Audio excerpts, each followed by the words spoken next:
नमो बुद्धाय. जय भीम. प्राध्यापक लेखक रतनलाल सोनाग्रा यांचा जीवन प्रवास याविषयी आपण आज ऐकून घेणार आहोत. सर, तुम्ही मागच्या एपिसोडमध्ये म्हणाला होतात की सिद्धार्थ कॉलेजमध्ये गेल्यानंतर तुमच्या जीवनाचं सार्थक झालं म्हणून तुम्ही सार्थ जातक पुस्तक लिहिलं. अशी बरीचशी पुस्तकं तुम्ही लिहिल्यात, सोनजातक, मैत्रे बुद्ध. पण तुमच्या पहिल्या पुस्तकाची सुरुवात तुम्ही कधी केली? पहिलं पुस्तक कधी लिहिलं, काय सांगाल?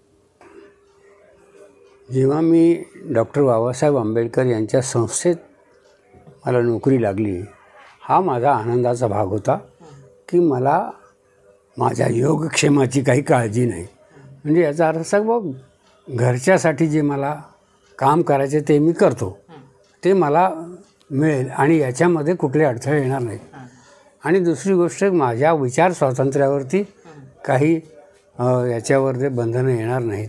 आणि तसंच झालं खरं की त्यांनी मला संपूर्ण मोकळीक त्या संस्थेमध्ये मिळाली. नाहीतर संस्थेचे लोक अमुक तुम्हीच बोलला तिकडे नाराज आहेत, तमुक बोलला तिकडे नाराज आहेत, हा एक फार मोठा भाग असतो. आता याचा फायदा एक फार महत्त्वाचा असा झाला की आपल्याला माहिती आहे की जेव्हा आणीबाणी संपली आणि इलेक्शन जे सगळे घोषित झाले, त्यावेळी मध्य प्रदेशमध्ये मी गेलो होतो आणि एक मोठी सभा होती. तर लोक असे विचार काय म्हणायचे, मग मी काही प्रसिद्ध नव्हतो आणि संजय गांधी येणार होते. तर ते संजय गांधीचं काहीतरी विमान येऊ शकलं नाही. त्यामुळे इतकी मोठी सभा, तर माझे काही मित्र होते जवळ, ते म्हणले आता कॅन्सल होणार, संजय गांधी येत नाही. तर म्हटलं अरे हजारो लोक जमलेले आहेत आणि तुम्ही अनाऊन्समेंट करणार येत नाहीत, ही काय भानगड आहे? काहीतरी लोकांना सांगितलं संजयच द्यायला पाहिजे. तर ते म्हणले आता कोण, इतक्या लोकांना कोण सांगणार आणि कोण ऐकणार दुसऱ्या माणसाचं, कारण लोकल नेत्याचं कोणी ऐकणारच नाही इथल्या. तर मी म्हटलं मी प्रयत्न करतो, मला तुम्ही 5 मिनटं द्या, मी बोलण्याचा प्रयत्न करतो. आणि ठीक आहे, नाहीतरी तुम्ही अनाऊन्समेंट हीच करायची ना की बा आता होत नाही तेवढं. त्यामुळे ते म्हणा ठीक आहे, तुम्ही सुरुवात करा. ही संधी मला मिळाली. पण त्या संधीचा कसा महत्त्वाचा उपयोग झाला आहे मला सांगतो मी. त्यावेळी जनता पक्षाचं राज्य होतं, म्हणजे जनता पक्ष अधिकारावर आला होता आणि मध्य प्रदेशमध्ये विधानसभेच्या निवडणुका होत्या. मंदसौर हे गाव होतं आणि जावेद हे त्या मंदसौर जिल्ह्यामधलं एक गाव, तिथले मुख्यमंत्री होते, म्हणजे जावेद या गावाचे. तर तशा पद्धतीनं ते होतं आणि काँग्रेसच्या बाजूनं कुणीही बोलणारं नव्हतं. मी प्रेक्षक म्हणून गेलो होतो. पण इतकं भव्य स्टेज आणि इतके आलेले लोक, हे असे वाया जाऊ नये. मी स्टेजवरती गेलो आणि एक वाक्य सांगितलं की मैं बम्बई से आया हूँ, मैं उस कॉलेज से आया हूँ जिसको डॉक्टर बाबासाहेब आंबेडकर ने प्रस्थापित किया था. तर तोपर्यंत म्हणजे काही गडबड, लोक ऐकायला लागले, म्हणजे एवढंच भाग झाला. आणि मग पुढे मी म्हणालो की बाबासाहेब आंबेडकर बड़े लोकशाहीवादी लोकतंत्रवादी थे. उनके कॉलेज में डॉक्टर मधु दंडवते, जो अभी आपके मंत्री है, रेल मंत्री है, वो प्राध्यापक है. तो मधु दंडवते जी डॉक्टर बाबा साहब आम्बेडकर के पास गए और उन्होंने कहा कि मुझे चुनाव में खड़ा रहना है, तो मेरा इस्तीफ़ा लीजिए. तो बाबा साहब ने उनसे कहा कि इस्तीफ़ा मत दो, तुम्हारा काम करो, जब काम पूरा हो जाए वापस आ जाना. तो उनको छोड़ दिया. उसी कॉलेज में मैं हूँ और मैं कांग्रेस की बात कर रहा हूँ, लेकिन ये इतनी स्वतंत्रता है कि जैसे मधु दंडवते को आज़ादी है वैसे मुझे भी आज़ादी है. तो मैं डॉक्टर आंबेडकर तिथे कॉलेजमध्ये जे आहे, सार्वजनिक कॉलेज असा शब्द नाही, तिथे शासकीय जे कॉलेज असतात राजकीय शब्द आहे किंवा राजकीय कॉलेज.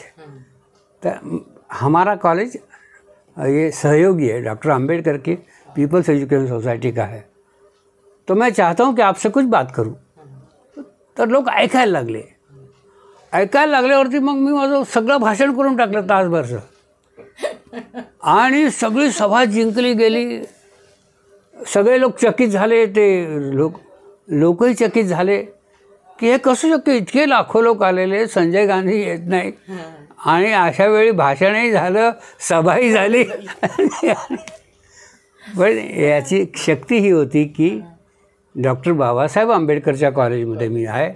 मग लोकांना वाटलं की इनकी बात सुननी चाहिए, क्योंकि ये उस कॉलेज से आए कि जहाँ से हमारे मिनिस्टर है, रेल मिनिस्टर है, और ये भी उसी कॉलेज में हो. देखो बाबा साहब ने कैसे कैसे लोग अपने कॉलेज में रखे.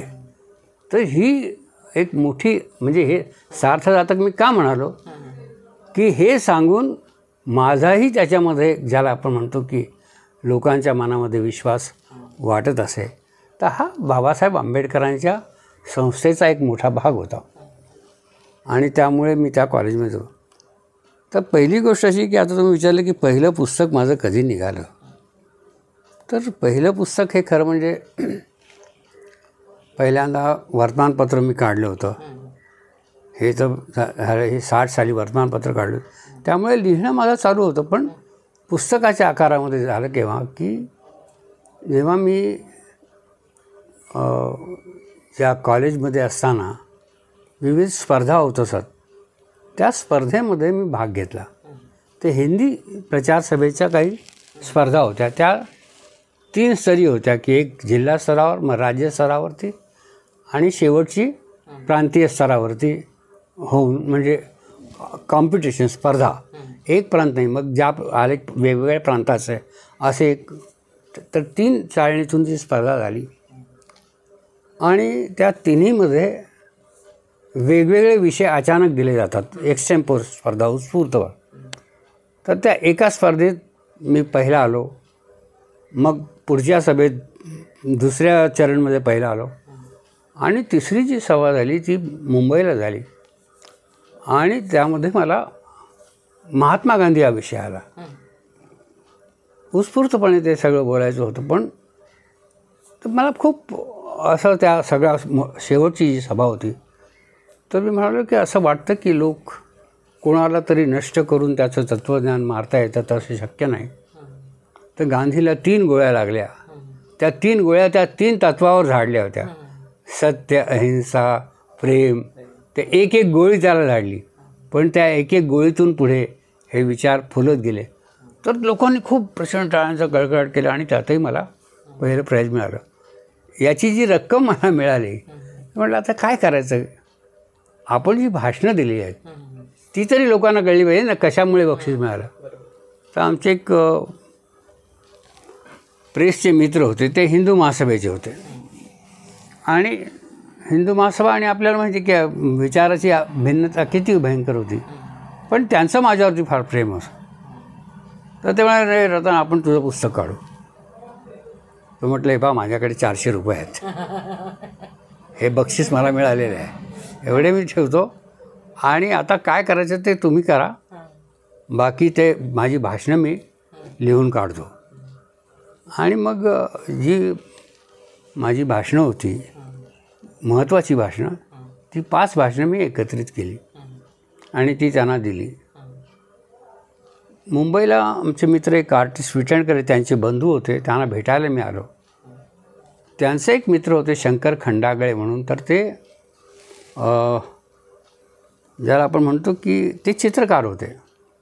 त्यांना मी सहज बोललो. ते नगरचे होते, त्यांना खूप आवडलं किंवा माझं पुस्तक असं असं आहे आणि त्याचं नाव व्यासपीठावर आहे. तर त्यांनी काय केलं की ठीक आहे, मी तुझं मुखपृष्ठ आता करून देतो म्हणून. त्यांनी काय केलं, माझ्याकडचा एक फोटो घेतला, माझं माईकवर बोलताना फोटो, तो फाडला, पानाच्या आकारात फाडला आणि 4 पानं आणि त्या पानावरती ते माझा फोटो लावून त्याच्या मागे बॅकग्राऊंड टाकून माझी सही त्याच्यावर टाकली. हे झालं तुझं मुखपृष्ठ. तर माईकवर बोलताना तर ते व्यासपीठावर हे जे पुस्तक आहे त्याचं कव्हरही असं झालं, सुंदरपैकी त्यांनी करून दिलं. आणि आर्टिस्ट कसं आहे की त्यांच्या मनात जे येईल ते बरोबर ते करतात. ते कागद फाडून त्याचा आकार हे करून पानाचा. तर त्या 5 व्याख्यानाचा संग्रह मी तयार केला. त्यात पहिलं व्याख्यान आहे ययाती या कादंबरीवर मी बोललो होतो. ययाती या कादंबरीला ज्ञानपीठ मिळालं होतं आणि तसा त्यावेळी आणि अजूनही मला वि स खांडेकर हे खूप चांगले लेखक होते आणि त्यांचं वाचन माझं होतं. ययातीचं काय झालं की ययातीमध्ये त्यांनी मध्यम मार्गाचं प्रतिपादन केलेलं आहे. शेवटी फिरून फिरून मनुष्य कुठूनही आला तरी त्याला बुद्ध मार्गावर यावं लागतं. त्यांनी ययातीमध्ये काय केलं की यती आणि ययाती ही दोन पात्र निर्माण केली. तर यती हा खूप त्यागी, भयानक तपस्या करणारा, म्हणजे काट्यावर झोपणार, खाणार नाही काही आणि तपस्या अशी करणार. आणि दुसरा जो ययाती राजा आहे याला नेहमी स्त्रिया पाहिजे, दररोज स्त्री पाहिजे आणि तो फक्त काम काम आणि उपभोग याशिवाय तो पाहत नसतो. तर खांडेकर दाखवतात की हे दोन मार्ग आहेत, एक अतित्यागाचा आणि एक अतिभोगाचा, पण याच्यामध्ये बॅलन्स ठेवला पाहिजे. म्हणून त्यांनी कच देवयानीची कथा त्यात मिसळली आणि कच हा कसा बॅलन्स अभ्यासू आहे आणि तो शुक्राचार्याच्या पोटात शिरून त्याची विद्या घेतो. पोटात शिरणं म्हणजे पोट फाडणं वगैरे नव्हे, हे काव्यमय आहे किंवा पोटात शिरलं पाहिजे एखाद्या माणसाच्या, तर तो आपली विद्या देतो. ती संजीवनी घेतली अशी ती कथा होती. पण तरीही मला त्या काळामध्ये थोडा मी विद्रोही प्रवृत्तीचा असल्यामुळे मी त्या भाषणात सांगितलं की शेवटी खांडेकरांनी याच्यामध्ये संदेश काय दिला किंवा आपण शांततेनं राहिलं पाहिजे, संयमान राहिलं पाहिजे. तर म्हटलं ते वाढत्या वयाला शरण गेलेत असं मी त्यात म्हटलं. आणि म्हटलं जगात इतकी विषमता आहे, हे विषमता आहे, तर त्याच्याबद्दल लढायचं का नाही. तर ते लढा काही सांगत नाहीत असं मी त्याचं सांगितलं. अर्थात ते तरुणपणची एकदम असल्यामुळे मी ते या पुस्तकावरचं माझं भाषण. त्याच्यानंतर एकदा असा प्रसंग आला अहमदनगरमध्ये की मशिदीवरती काहीतरी फेकण्यात आलं आणि दंगल होणार होती, दगडफेक झाली काहीतरी. आणि दुसरी एक घटना अशी घडली की मध्य प्रदेशमध्ये उषा भार्गव नावाच्या एका तरुणीवर बलात्कार झाला. तो मुस्लिम युवकांनी त्याच्यामध्ये आरोपी होते. तेव्हा मग सर्व देशामध्ये किंवा मुस्लिमांनी बलात्कार केला हे सगळीकडे पेटवण्याचं झालं आणि त्यानिमित्त मिरवणुका वगैरे निघून वातावरण ज्याला आपण म्हणतो प्रक्षोभित करण्याचा प्रयत्न होता.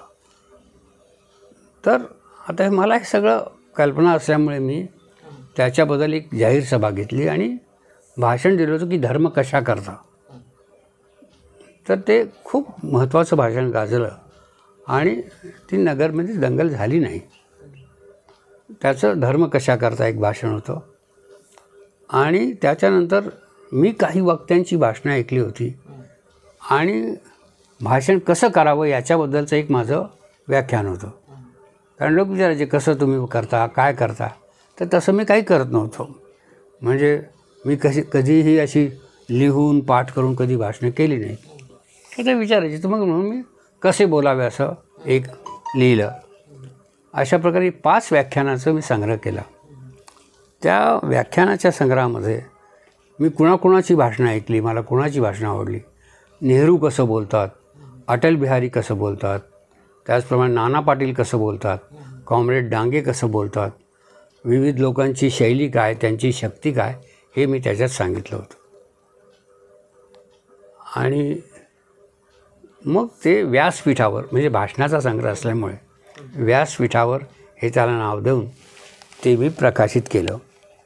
त्याचवेळी नगरमध्ये राष्ट्रसंत तुकडोजी महाराज आले होते आणि माझ्या डॉक्टर रानडे म्हणून माझे खूप मोठे ज्याला म्हणतात प्रशंसक आणि गुरु होते, त्यांच्या घरी ते थांबले होते. मग त्यांना मी ते दाखवलं. तर तुकडोजी महाराजांना आवडलं फार. त्यांनी त्याच्यावरती एक पानभर मला लिहून दिलं, अभिप्राय लिहून दिला. तर मला एक आनंद झाला की बा तुकडोजी महाराज आपल्याला भेटले. मग मी गप्र प्रधानांना दिलं, गप्र प्रधानाचा अभिप्राय मागितला. पु ल देशपांडेंनी पाठवलं, त्यांनी अभिप्राय पाठवला. त्याच्यानंतर अशा किर्लोस्कर होते, त्यांना पाठवलं, मूष किर्लोस्कर, त्यांनी अभिप्राय लिहिला. आणि मग ते पुस्तक प्रकाशित करण्यासाठी त्यावेळी साहित्य संमेलनाचे अध्यक्ष होते काकासाहेब गाडगीळ. तर काकासाहेब गाडगीळ हे खूप महत्त्वाचे असे होते, कारण साहित्य संमेलनाचे अध्यक्ष होते आणि त्यांनी वक्तृत्वशास्त्रावरती एक ग्रंथ लिहिला होता, वक्तृत्वशास्त्र नावाचा. नवी गाडगीळ यांचं प्रसिद्ध आहे. मग त्यांना बोलवावं असं ठरलं आणि मी त्यांना विनंती केली की तुम्ही यावं. आता मोठी माणसं आहेत, कसे येण्या जाण्याची सोय आपल्याकडे तर काही नाही. एका हॉलमध्ये कार्यक्रम ठेवला होता, बँकेच्या हॉलमध्ये. अध्यक्ष कोणाला करावं, कारण काकासाहेब गाडगे वयोवृद्ध आणि माजी केंद्रीय मंत्री. तर आमच्या नगरमध्ये भाऊसाहेब फिरोदिया हे विधानसभेचे माजी सभापती होते त्यावेळचे, तेही वयोवृद्ध होते. मग त्यांना मी अध्यक्ष केला. आमचे प्राचार्य बार्नवस, त्याच्यानंतर आमचे डॉक्टर आणले, असे 4 लोकांना बोलावलं. आणि काकासाहेब गाडगे यांना जेव्हा मी सांगितलं की तुम्हाला नेण्या आणण्याची व्यवस्था काय करू, कारण आता कसे येणार ते, तर ते आता खाजगी गाडी पाठवणं खूप खर्चाचं होतं ना. पण त्यांनी मला काय सांगावं, खरं म्हणजे मोठी माणसं कशी मोठी असतात त्याचा हा मोठा साक्षात्कार आहे. काकासाहेब गाडगे मला म्हणाले की रतनलाल, तू काय करू नको, मी बरोबर सकाळी येतो म्हणे. मी वर्तमानपत्राच्या टॅक्सीने येईल. त्यावेळी पुणे नगर वर्तमानपत्राच्या 2 टॅक्सी होत्या. एक सकाळमधून टॅक्सी जात असे आणि एक केसरीची टॅक्सी येत असे, की ते वर्तमानपत्राचे गठ्ठे त्या टॅक्सीमध्ये असत आणि पुण्याहून निघाली की प्रत्येक ठिकाणी गावामध्ये ते वर्तमानपत्राचे गठ्ठे देत असत आणि सकाळी 7ला ती गाडी बरोबर ती कार नगरला पोहोचत असे. पण ती पुण्याहून रात्री 3-3:30 वाजता निघे. तर काकासाहेब म्हणाले की मी केसरीच्या गाडीने येईन. ते भाडं कमी पडतं ना, कारण वर्तमानपत्राच्या गाडीत काय जे असेल 5-25 रुपये.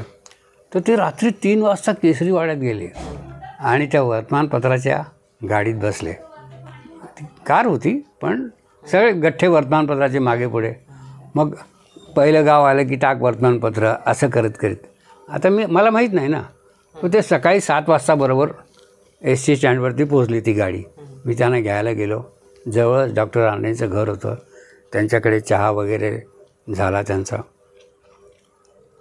आणि मग ते मला गमतीनं काय म्हणाले, आमच्या डॉक्टर आरणेंना चहा वगैरे झाल्यावर, कुठे ते तुमचे दरवेशी. म्हणजे कोण दरवेशी? अरे म्हणे मी अस्वल आलो आहे ना, आता नाचवा मला कुठे. काकासाहेब इतकं अद्भुत बोलायची गमतीनं. ते कुठे असं म्हटलं, चला चला. मग त्यांना मी घेऊन गेलो आणि त्या व्यासपीठावर माझ्या पुस्तकाचा प्रकाशन समारंभ झाला. आता आश्चर्य तुम्हाला सांगतो या गोष्टीचं, की पुस्तकाचं प्रकाशन झालं. माझ्या कॉलेजमध्ये सगळ्यांना कळलं. आता त्यावेळी मी विद्यार्थी आहे ना, मी अजून प्री डिग्रीच झालेलं आहे आणि माझं पुस्तकही प्रसिद्ध झालं.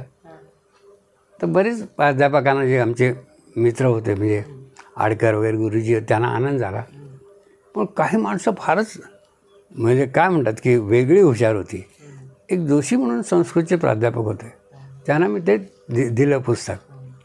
तर त्यात काय झालं की माझ्या मुलाचं नाव मिलिंद होतं, तर मी त्या पुस्तकावर मिलिंद प्रकाशन व्यासपीठावर असं केलं होतं. तर जोशी सर मला म्हणाले, अरे वा वा वा, भुंगा प्रकाशन. मिलिंद याचा अर्थ भुंगा होतो, संस्कृतमध्ये मिलिंद म्हणजे भुंगा. ते म्हणे काय भुंगा प्रकाशन, हा तुझं मोठं छान आहे म्हणे. आणि हे व्यासपीठावर नाही आहे म्हणे, हे हव्यासपीठावर आहे.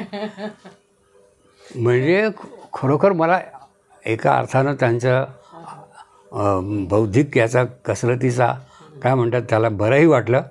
पण व्यासपीठावरचं हव्यासपीठावर करणं हे कसं विलक्षण आहे, की किती भयंकर टीका केली एका अर्थानं, की हा हव्यास आहे प्रसिद्धीचा, छापण्याचा, हव्यासपीठावर.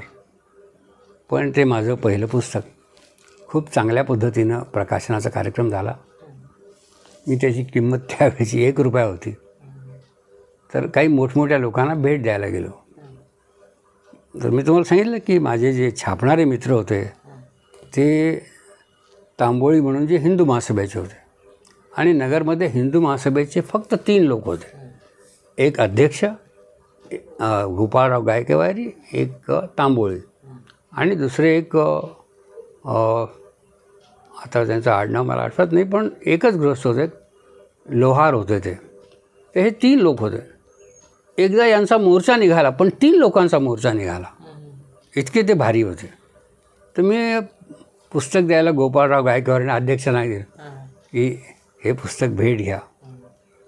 त्यांना खूप आनंद झाला. ते बसले होते खुर्चीवरती, माझं पुस्तक पाहिलं. मला म्हणजे रतन माझा कोट तिथे लटकतो आहे, त्यातला अमुक खिशात हात घाल. मी त्यांच्यासमोर हात घातला, तर सगळे पैसे बाहेर काढ. तर सगळे पैसे बाहेर काढले आणि त्यांना दिले. त्यांनी ते सगळे मला दिले. ते म्हणे तुझं पहिलं पुस्तक आहे हे, तुला तुझी किंमत 1 रुपया नाही म्हणे. तर ते 19 रुपये होते. पण ज्याचा विचाराचा विरोध आहे अशा माणसांना सुद्धा एक आनंद झाला की अरे या कॉलेजचा मुलगा हा आणि यांनी हे पुस्तक काढलं. तर ते पहिले मला त्याची किंमत अशा पद्धतीने त्यांनी दिली. नंतर मी सगळीकडे जिथे गेलं ही पुस्तक, तर अशा प्रकारे हे व्यासपीठावर जे पुस्तक आहे हे पहिलं माझं पुस्तक निघालं. आणि त्याच्यावर खूप चांगल्या चांगल्या लोकांनी, म्हणजे पु ल देशपांडे, कुसुमाग्रज, ग प प्रधान, मुंश किर्लोस्कर या सगळ्यांनी खूप चांगले अभिप्राय दिले. नंतर मला रावसाहेब पटवर्धनांचं पत्र आलं किंवा मी, कारण ते फार चांगले वक्ते होते. रावसाहेब पटवर्धनांचं वक्तृत्व हे फार अद्भुत होतं. पण त्यांनी मला पत्र लिहिलं की वक्तृत्वाची परंपरा तुझ्यामुळे राहिली नगरमध्ये, याचा मला आनंद होत आहे. त्यांचं मला पत्र आलं. तर एका अर्थानं ती आणखीन आनंदाची बाब झाली. दुसरी बाब अशी झाली की त्यावेळी ययाती हे जे पुस्तक होतं वि स खांडेकरांचं, ज्ञानपीठ मिळालं होतं आणि ते MA ला होतं पुणे विद्यापीठात. तर ययातीविषयी कुठे कुठे काय आलं त्याचे जे संदर्भ ग्रंथ असतात. तर मग माझं जे पहिलं भाषण होतं ते ययातीवरती होतं आणि त्यात मी सांगितलं आधी मी टीका केली होती. पण ते विद्यापीठात काही लोकांना मिळालं आणि मग MAच्या विद्यार्थ्यांनी सांगितलं की ययातीवरती सोनकरांच्या पुस्तकात आलेलं आहे की बा संदर्भ काय की कशा पद्धतीने याचं समालोचन झालं. तर त्या काळामध्ये ययातीवरच्या संदर्भ याच्यामध्ये माझ्या पुस्तकाचा उपयोग केला गेला. हे मला नंतर काही लोकांनी सांगितलं की ते तुमचं छोटं पुस्तक आहे, पण ते आम्ही ठेवलं होतं. तर हे अशा पद्धतीनं माझ्या पहिल्या पुस्तकाचं प्रकाशन झालेलं आहे. पुण्यामध्ये पहिलंच जय भीम साहित्य संमेलन होतं म्हणतात 15 एप्रिलला. काय सांगाल, साहित्य संमेलन, जय भीम हे साहित्य संमेलन पहिल्यांदाच होतं आहे. मी सांगितलं की पहिल्यांदा जेव्हा हे व्यासपीठावर निघालं तर त्याचं हव्यासपीठावर झालं. आणि मी सांगितलं की त्याच्यामधले विचार फार महत्त्वाचे होते. आता मी त्या विचाराकडे वळलेलो आहे, बुद्धाच्या विचाराकडे. आणि खांडेकरांनी पुढची कादंबरी जाहीर केली होती, बुद्ध आणि हिटलर असं ते लिहिणार होते. ती लिहिली नाही त्यांनी पुढे कादंबरी, म्हणजे लिहिता नाही आली. परंतु ती एक अद्भुत गोष्ट होती. तर मला साहित्याची गोडी निर्माण झाली आणि या निमित्तानं मी वाचनालयामध्ये जायला लागलो. आणि वाचनालयामध्ये जाता जाता वाचनालयाच्या कार्यकारिणीत येणं अशा या सगळ्या गोष्टी झाल्या. आणि मग वाचनाची इतकी गोडी लागली की मी सगळा लेखक वाचून काढायचा किंवा एक लेखक ठरला की सगळी पुस्तकं, अशा पद्धतीचं वाचन झाल्यामुळे मी संपूर्ण लायब्ररीची पालथी घातली. पण मी त्यावेळी सगळं पाहिलं की लायब्ररीचे पदाधिकारी कोण आहेत.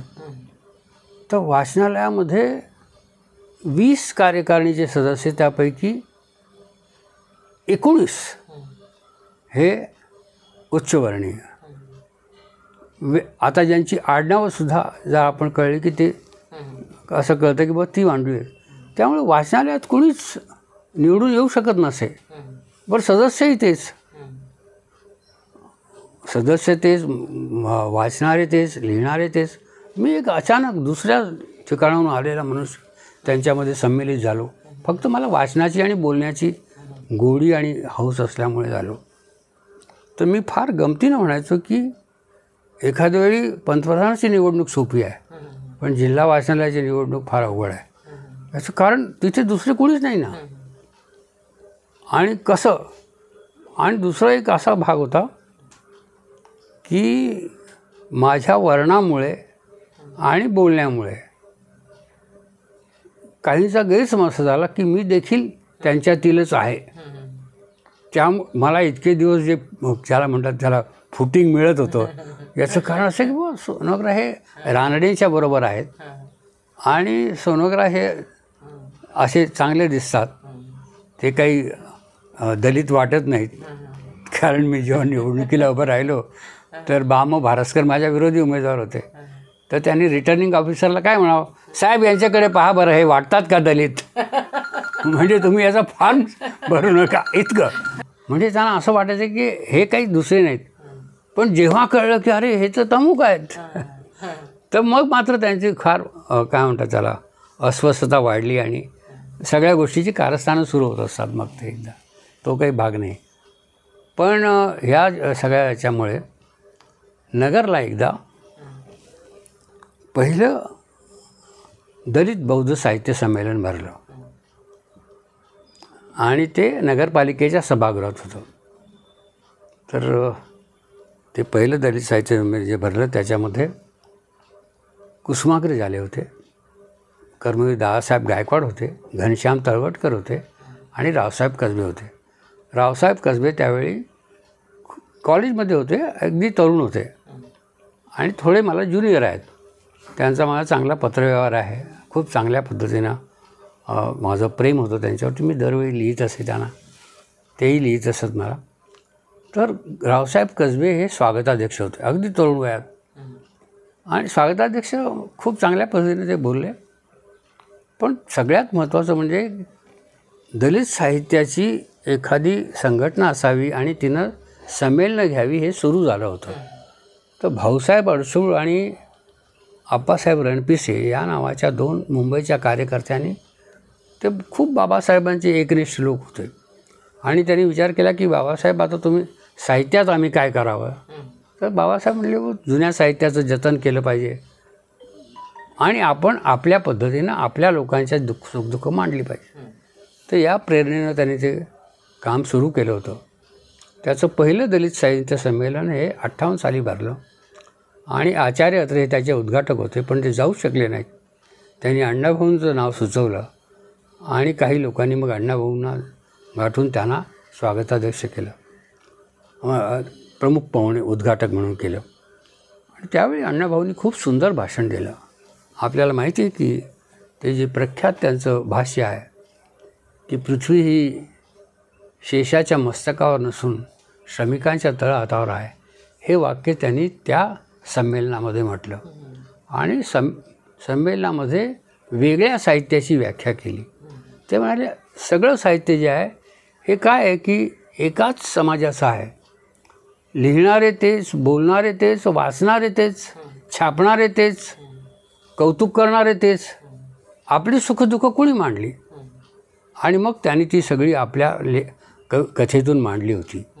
कारण त्यांच्या मनामध्ये एक जागतिक साम्यवादाचा विचार होता आणि त्या विचारानं भारावलं असल्यामुळे त्यांनी सर्व जगातील साहित्यसुद्धा वाचन केलं होतं. अण्णाभाऊंचं वाचन अपाट होतं आणि मग त्यांनी लिहिलं की साहित्य हे लोकमंगलासाठी असतं आणि लोकमंगलकारी साहित्य हे दलित साहित्य आहे, कारण ते सर्वांना बरोबर घेऊन जातं.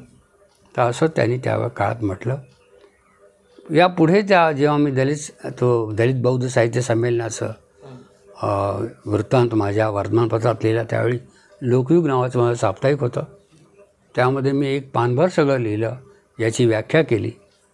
ते गेल्यावरती आप्पासाहेब रणपिसे आणि अडसूळ यांना खूप आनंद झाला आणि पुढे होणारं बेळगावचं जे बौद्ध साहित्य संमेलन होतं, त्या बौद्ध साहित्य संमेलनाचं त्यांनी मला अध्यक्ष केलं.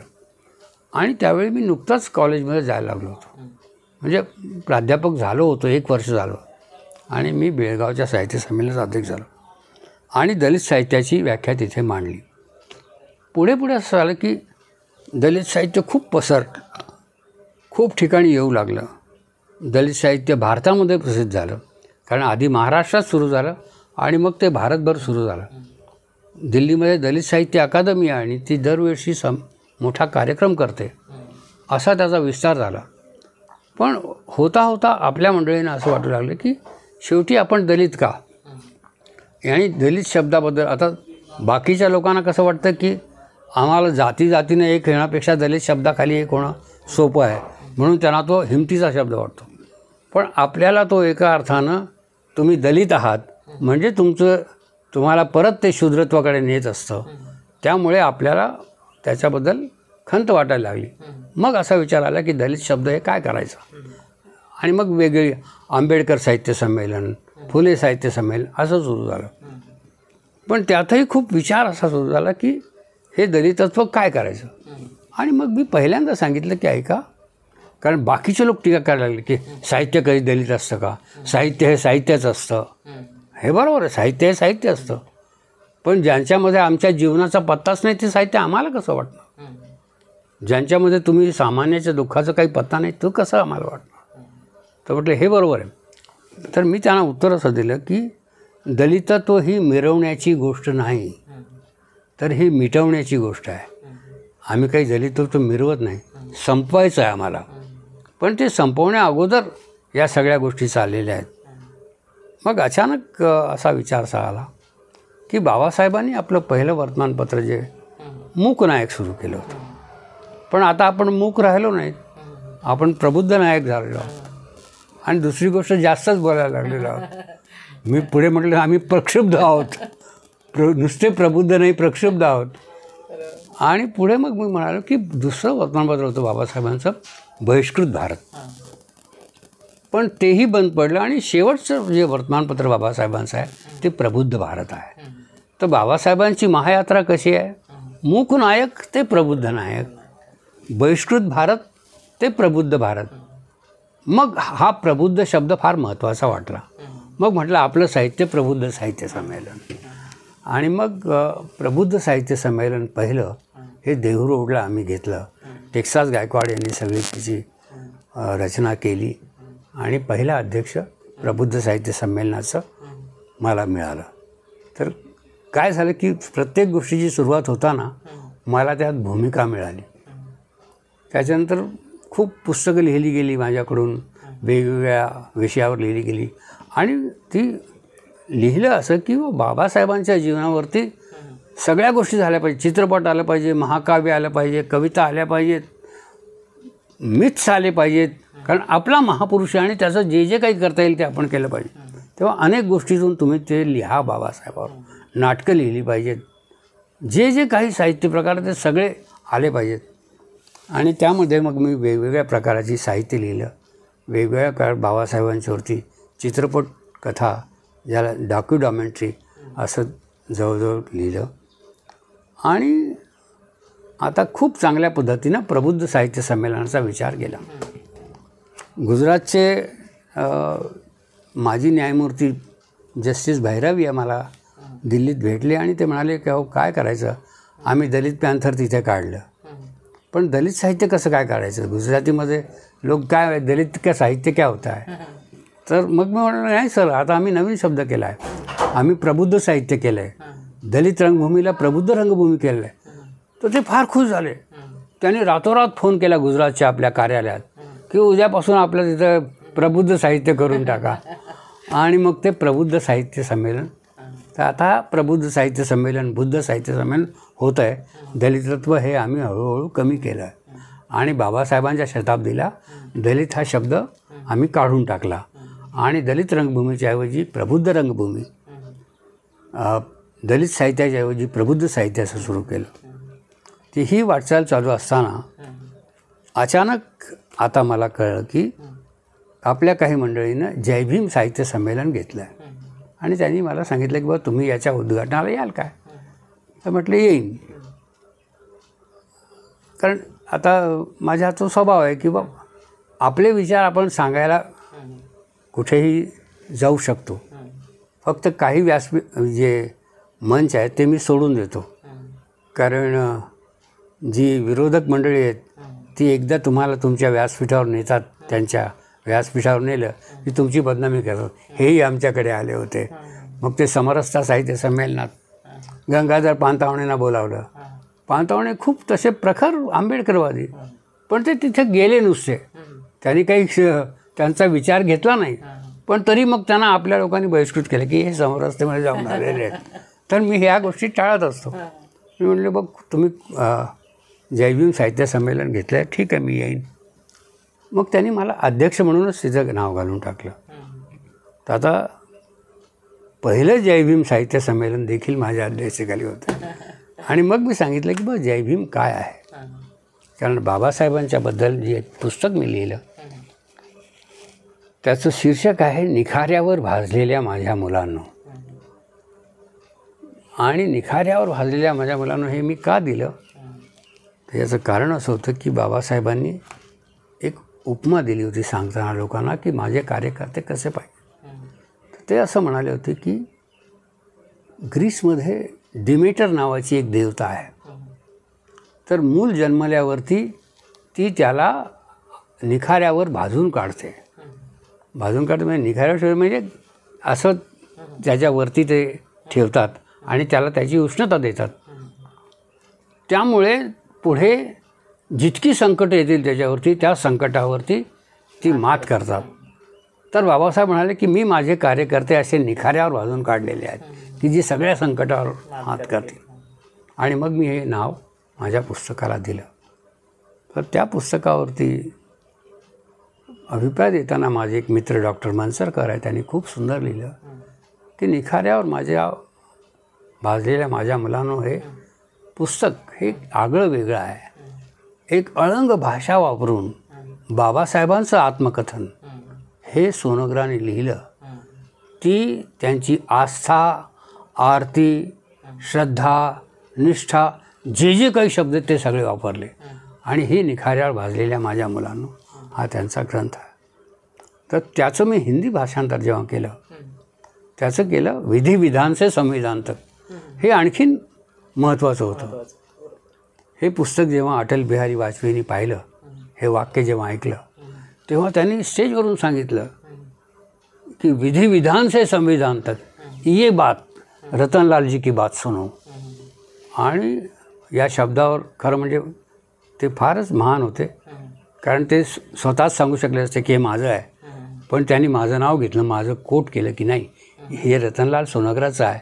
हे मी सांगतो आहे की विधी विधान से संविधान तक आपण चाललेलो. आणि मग त्यांनी त्याच्यावरती भाषण केलं आणि ते म्हणाले की पहले हम नसीब को दोष देते थे कि ये सब हमारे किस्मत से हो रहा है, लेकिन अब हम संविधान की बात कर रहे हैं. तर हे त्यांनी खूप सुंदर भाषण दिलं. हे विधी विधान से संविधान तक. मग मी म्हणालो की जय भीम ही जी उद्घोषणा आहे ही उद्घोषणा फार महत्त्वाची आहे. आणि ती महत्त्वाची याच्याकरता आहे की ज्या प्रश्नांची उत्तरं आतापर्यंत लोकांनी दिली नाहीत त्या सगळ्या प्रश्नांची उत्तरं जय भीममध्ये मिळत असतात. म्हणून हे आमचं जय भीम साहित्य संमेलन. आणि त्याच्यासाठी एक वाक्य मी वापरलं की मुक्ता साळवे या एका मुलीनं महात्मा फुलेंच्या शाळेतल्या सावित्रीबाई शाळेतल्या एका मुलीने एक निबंध लिहिला आणि त्यात तिने विचारलं की आमचा धर्मग्रंथ कोणता, आमचा धर्म कोणता, आमचं काय आहे, आमच्या जीवनाविषयीची तुमची निष्ठा काय आहे. उलट हे जर मोठे लोक करमणूक करण्याकरता आमची मुंडकी रस्त्यात घालतील आणि त्याच्यानं चेंडू फळे खेळतील अशी एक आर्त अशी व्यथा व्यक्त केली की आमचं काय. तर मुक्ता साळवेला जे प्रश्न पडले होते की आमच्या जीवनाचं काय त्याचं उत्तर बाबासाहेबांनी मुक्ती कोण पथे याच्यामध्ये देऊन जय भीम हा मंत्र दिला. तर ही मोठी महायात्रा आहे. म्हणून मी जय भीम साहित्य संमेलनाचा अध्यक्ष झालो आणि ते साहित्य संमेलन आता होणार.